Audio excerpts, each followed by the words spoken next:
Hello guys, আসসালামু আলাইকুম। Welcome to my YouTube channel. আশা করি সবাই ভালো আছে।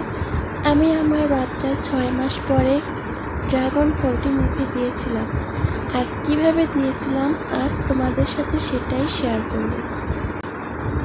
আমরা কম বেশি সকলেই জানি বাচ্চাদের ব্রেস্ট ফিডিং অর ফর্মুলা মিল্কের পাশাপাশি বাইরের খাবারের সাথে পরিচয় করিয়ে দিতে হয়।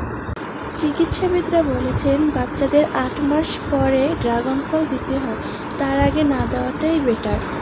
যাই হোক, এখন আমি কিভাবে ফলটি মুখে দিয়েছিলাম এখন সেটাই তোমাদের দেখাবো।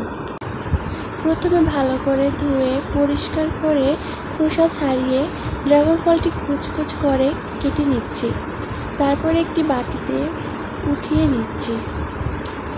তারপর একটা কাঁটা চামচের সাহায্যে সুন্দর করে ফলগুলো ম্যাশ করে নিচ্ছি, যাতে বাচ্চার খেতে খুবই সুবিধা হয়।